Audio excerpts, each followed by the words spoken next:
জাতীয় কবি ইসলামের শুভ জন্মদিবস।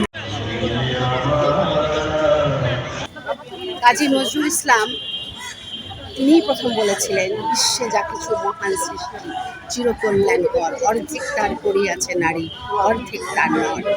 100 বছর আগেও নজরুল যেমন প্রাসঙ্গিক ছিলেন, তার খুব প্রয়োজন ছিল এই সমাজে। তার দাবিগুলো এই ভারতবর্ষের মানুষের জন্য খুব জরুরি প্রয়োজন ছিল, সেটা আজকেও সমানভাবে খুব বেশি দরকারি, খুব বেশি উপলব্ধিতে আসে আমাদের। কাজী নজরুল ইসলাম বাঙালির সত্তার কবি, প্রথমত মানবতার কবি, সাম্যের কবি, নারী জাগরণের কবি। নারীকে এই সম্মানে যে কবি ভূষিত করেছেন, সেই কবিকে আমরা নারী হয়ে উন্নিশ জানাই।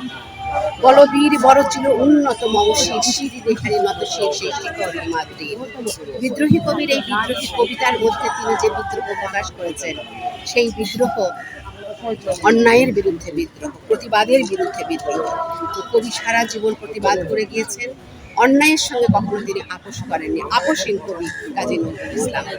আজকে তার 125তম জন্মদিবসে আমরা বাঙালিরা আমাদের জাতীয় কবি কাজী নজরুল ইসলামকে অকুণ্ঠ কৃতজ্ঞতা জানাই আমাদের হৃদয়ের অন্তঃস্থল থেকে। অন্যায়ের সঙ্গে আপোষ করা যাবে না, আর মানবতাকে সবার উপরে স্থান দিতে হবে। হিন্দু, মুসলিম, বৌদ্ধ, খ্রিস্টান তারা সকলেই মানুষ, মানব হিসেবে তাদেরকে আমাদের স্বীকৃতি দিতে হবে।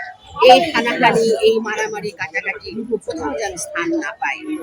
সকল মানুষের মধ্যেই স্রষ্টা রয়েছেন, তো কাজেই আমরা মানুষকে মানুষ হিসেবে স্বীকৃতি দেব। কাজী নজরুল ইসলাম সেই মানবতার কথা বলে গিয়েছেন, ধনী দরিদ্রের ভেদাভেদ তিনি করেননি। কাজেই আমরা কাজী নজরুল ইসলামের কাছ থেকে প্রথমত মানবতা শিখবো, মানুষকে ভালোবাসতে শিখবো। সে কুলি বলে তাকে ট্রেন থেকে ঘাড়ে ধাক্কা দিয়ে ফেলে দিব না, সে রাজা বলে তাকে সিংহাসনে বসাবো না। তারা প্রত্যেকেই মানুষ।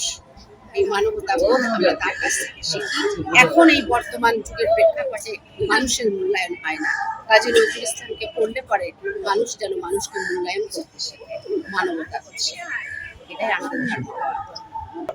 নজরুলের কবিতা তো আমাদের জন্য শোষণ মুক্তির যে দাবি তিনি তুলেছিলেন, যে কথা তিনি বলেছিলেন, আসিতেছে শুভদিন, দিনে দিনে বহু বাড়িয়াছে ডানা, শোধিত হইবে ঋণ। এই যে তিনি বলতে পেরেছিলেন যে শুভদিন আসিতেছে, এই শুভদিন এসেই গেছে তা বলেননি তিনি বলেছেন যে আসিতেছে।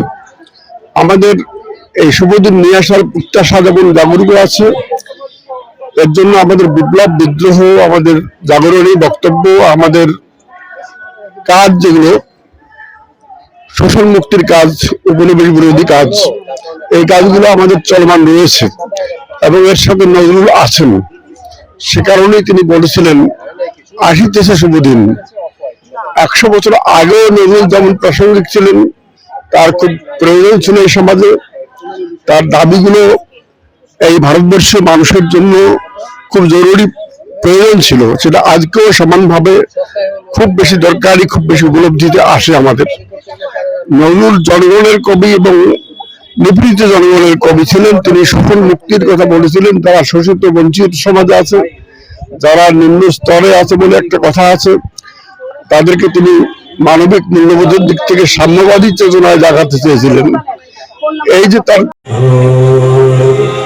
তুমি আমার সকাল বেলার